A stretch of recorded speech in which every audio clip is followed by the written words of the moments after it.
The typical commercial airport is a busy place. There are many organizations, agencies, and individuals simultaneously performing many unique and diverse tasks. The airport fire department and its personnel are a big part of this beehive of activity. Successful day-to-day operation requires everyone at the airport to work together efficiently during both routine and emergency conditions. The Airport Certification Manual and Airport Emergency Plan will provide detailed information about the airport and the roles and responsibilities of the Airport Fire Department. Each airport has an index that identifies the size of aircraft it serves. You should know the index of your airport. Briefly, Index A includes aircraft less than 90 feet in length. Index B includes aircraft at least 90 feet in length, but less than 126 feet. Index C includes aircraft at least 126 feet, but less than 159 feet. Index D includes aircraft at least 159 feet, but less than 200 feet. And Index E includes aircraft at least 200 feet in length. In general, the longest aircraft with an average of 5 or more daily departures determines the index of an airport. Federal Aviation Regulation Part 139 requires airports that serve scheduled air carrier aircraft to meet certain operating requirements. The Airport Certification Manual, or ACM, describes how each airport satisfies those operating requirements. Each airport's ACM must be submitted to and approved by the FAA.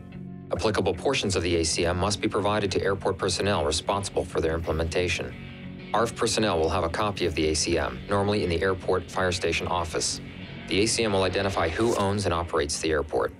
The ACM will contain a grid map or other means of identifying key locations, areas, structures, and terrain features. The ACM also identifies the airport's system of runway and taxiway identification, marking, and lighting, as well as the airport's movement and safety areas. The ACM certifies which agency will provide rescue and firefighting services.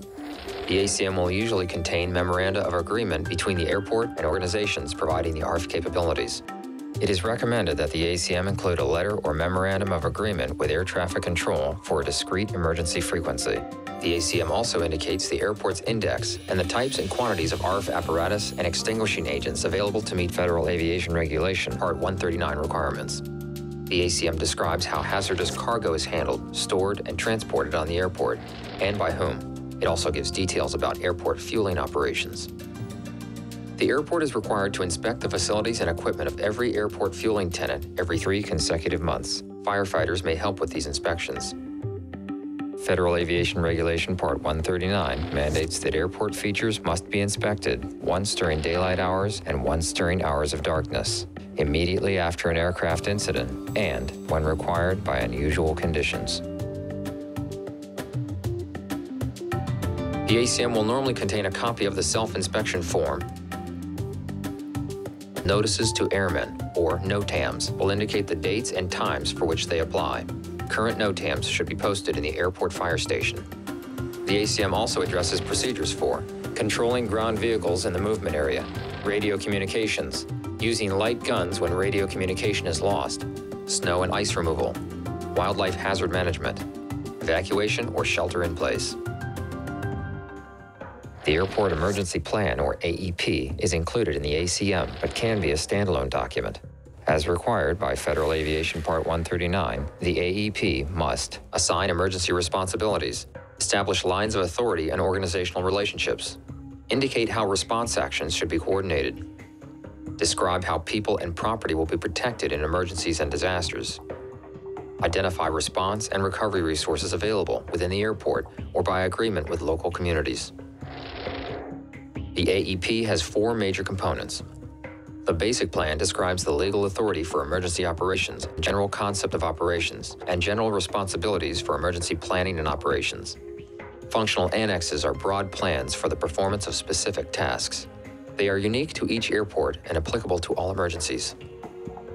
Hazard-specific sections provide additional information and instruction for specific hazards, such as bomb incidents, structural fires, and natural disasters. This information should be identified as sensitive in the AEP. Hazard-specific sections are designed to be pulled out of the AEP and used to manage emergency situations. Standard operating procedures and checklists provide detailed instructions on how to perform individual and organizational responsibilities and tasks. The AEP contains other important information that should be carried on ARFF apparatus, such as resource databases, multiple casualty incident plan, and information on the use of a discrete emergency frequency during aircraft incidents. All personnel must be familiar with and properly trained on their AEP assignments. Federal Aviation Regulation Part 139 requires that a full-scale AEP exercise, usually a realistic recreation of an emergency situation, be held at least once every 36 consecutive calendar months. Radio frequencies listed in the AEP should be tested at planned regular intervals. Telephone numbers should be tested quarterly. The AEP should also be reviewed in full at least once every 12 consecutive calendar months with representatives from all involved organizations and modified as necessary. Emergencies are complex and chaotic. It is essential to define specific roles and responsibilities well in advance of an emergency situation. Air traffic control is often the first organization aware of an emergency situation. The ATC tower often makes the initial emergency notifications to ARFF and other organizations. Other FAA personnel may take action to protect the incident scene and start the accident investigation process. Air carriers have extensive emergency duties and responsibilities under the law. Air carriers may make the required accident notifications. They can also provide information on the number of persons or hazardous cargo on board an aircraft. You should be acquainted with your local air carrier's personnel and emergency plans. Air carrier personnel should be included in your annual drill, and especially in large-scale tri-annual drills. Make sure airport management and tenants are included in your planning and training programs. Communications is usually the #1 problem in any emergency situation. Airport telephone lines and common radio frequencies can quickly become overloaded. Police, fire, and military organizations may have mobile communication units. Telephone companies can deliver mobile phone banks.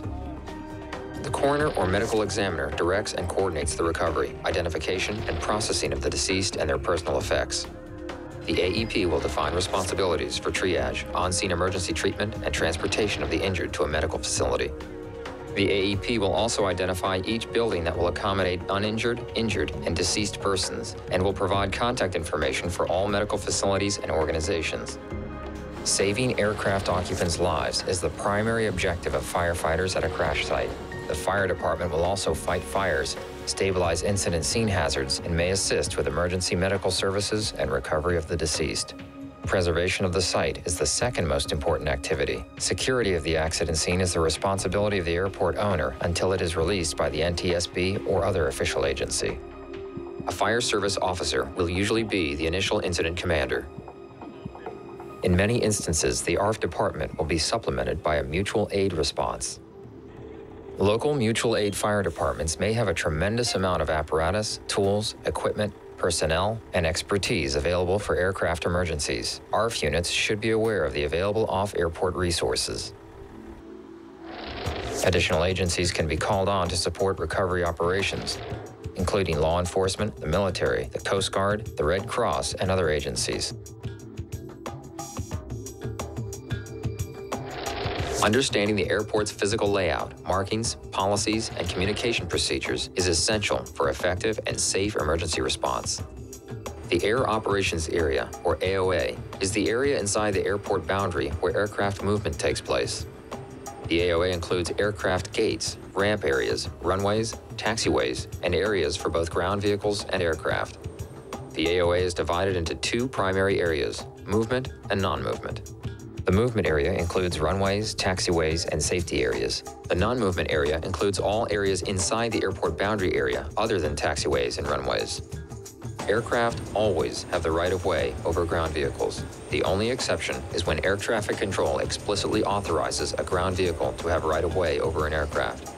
A solid yellow line and a dashed yellow line together usually separate the movement area from the non-movement area. Ground vehicles and aircraft must obtain specific approval from air traffic control for entry into the movement area. If there is no air traffic control, or if it is closed, vehicles and aircraft must announce their intention to enter the movement area over the appropriate radio frequency. Taxiways can be identified by letters and numbers, or specific names. Taxiway designations are not standardized and are generally determined locally. Always use the International Phonetic Alphabet to communicate taxiway and other letter designations over the radio. Taxiway location signs have yellow letters or numbers with a black background and a yellow border. When facing a location sign, the designation in the box is the taxiway the aircraft or vehicle is on. Air traffic control may refer to taxiways by their relationship to runways. Taxiways can be parallel, cross, or diagonal with respect to a runway. Where a taxiway intersects a runway, there will be a holding position marking or hold bar with 4 parallel yellow stripes extending across the entire width of the taxiway. 2 of the stripes are solid, while the other 2 are broken or dashed. The solid bars mean to stop unless directed otherwise by air traffic control. The broken bars mean free to cross and will be closest to the runway. Yellow lights, known as guard lights, may signal the locations of hold bars. Instrument landing system areas have unique hold bars. Aircraft use instrument landing systems, or ILS, when landing in inclement weather. The ILS glide slope and localizer systems have a safety zone called a critical area surrounding them. The outer boundary of the critical area has unique hold lines and will be marked with a red and white sign. ARFF apparatus in an ILS area can affect the ILS system. When the ILS system is active, do not cross ILS hold bars without clearance from air traffic control, even when the normal hold lines are ahead. Runways are paved areas designed for aircraft takeoff and landing. Runways have a white stripe on each edge and a broken white center stripe. Runways are aligned with the prevailing winds, since aircraft normally land and take off into the wind. However, an aircraft in distress may use the closest available runway. Runways are labeled numerically by compass headings, as seen from the approach end. Depending on the wind direction, either end of the runway could be the approach end. If the prevailing winds blow west to east, the runway would be oriented on the east-west axis. Aircraft moving east to west would see a compass heading of 270 degrees. Runway designations eliminate the last digit of the heading, so this is runway 27. Aircraft approaching the same runway from the opposite end would see a compass heading of 90 degrees. From that direction, the runway is called runway 9er. Parallel runways share the same compass heading, but are called left or right based on their position in the approach view. For example, parallel runways at 180 degrees would be designated 18 right and 18 left. A third runway between them would be 18 center. Runway numbers are oriented so they are visible to arriving pilots. Runways have white edge lighting at 200-foot intervals for night or poor visibility operations. On runways with ILS approaches, the last 2,000 feet of runway edge lights will be amber to designate a caution zone. Runway holding position signs are always red and white and illuminated at night. The ends of most runways are also marked with green and red threshold lights, green facing the arrival direction, and red facing the takeoff direction. High-intensity white strobe lights, called runway end identification lights, identify the approaching runway threshold. Runways used by jet aircraft will have threshold markings consisting of 4 to 16 broad white stripes depending on the width of the runway. Part of the runway may be unavailable for aircraft landings, but available for takeoff or rollout when landing in the opposite direction. In this case, the runway is said to have a displaced threshold. A displaced threshold is marked by a solid white threshold bar across the runway that shows where the landing portion of the runway begins. The area behind the threshold bar may be used for takeoff or rollout when landing from the opposite direction. If an area behind the threshold bar can be used for taxiing purposes, it will have a yellow taxiway center line down the middle with yellow arrowheads pointing at the threshold bar. Areas used to dissipate jet blast for overruns during aborted takeoffs will be marked with yellow chevrons. Aircraft cannot use these areas in any other circumstances.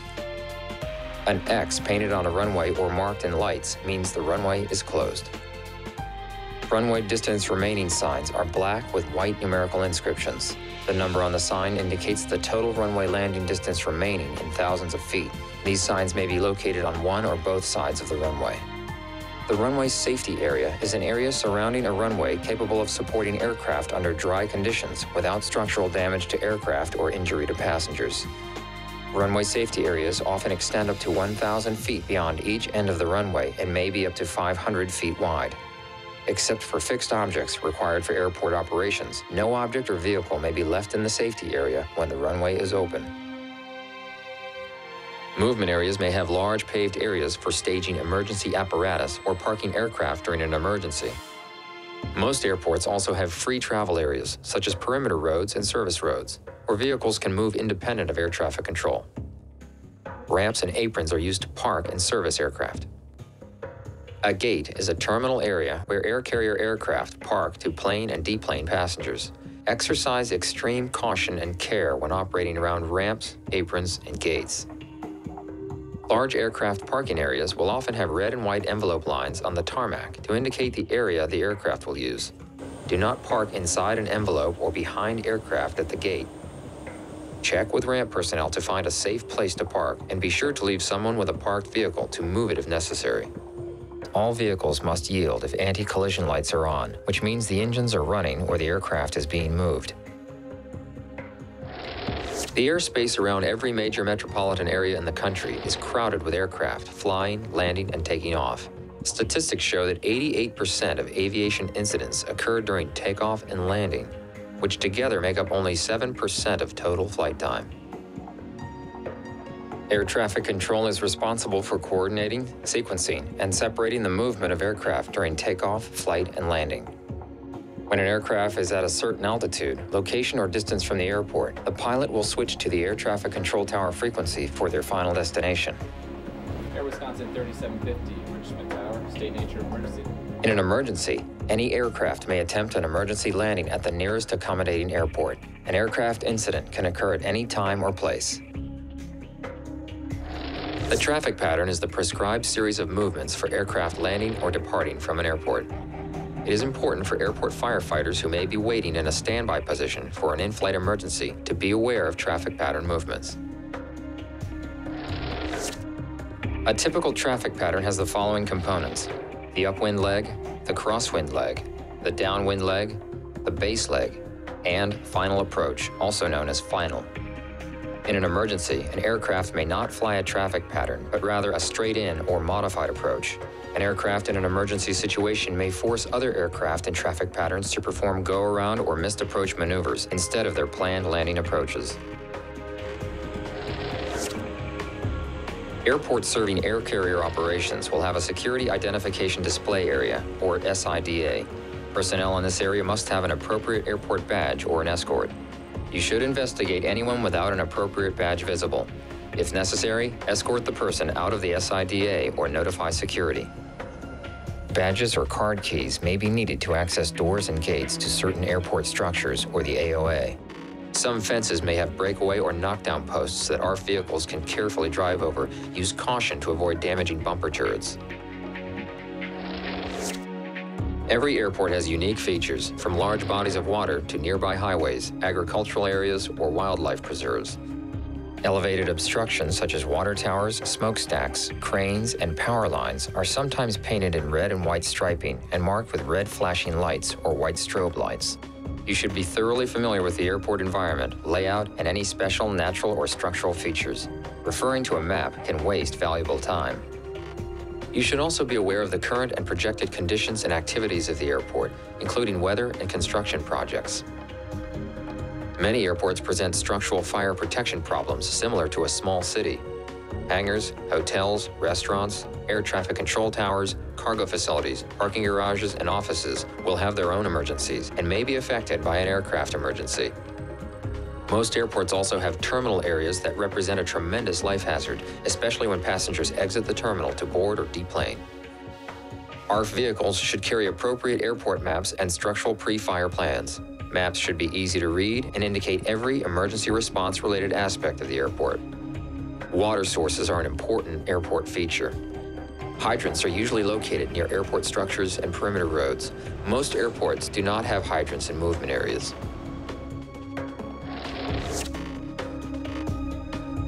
Fueling operations are the #1 fire prevention consideration at airports. Fire prevention measures focus on preventing spillage and eliminating or controlling potential ignition sources. Fuel is loaded onto aircraft by one of 3 methods. One method uses underground piping and underground fuel hydrants in aircraft ramp parking areas. A fuel hydrant truck regulates the flow of fuel into the aircraft. A second method is to use fueling islands. A third and most common fueling method is by tanker truck. To transfer fuel, truck drivers must hold open a deadman device, which will shut down the fueling operation if released. Fuel trucks must also have emergency shutdown switches and fire extinguishers. Larger aircraft receive fuel through single-point fueling connections under the wing or in the fuselage. In addition, almost all aircraft have over-the-wing fueling locations that fill directly into individual tanks. Fire extinguishers are required on aircraft service ramps, fuel loading racks, and fueling vehicles.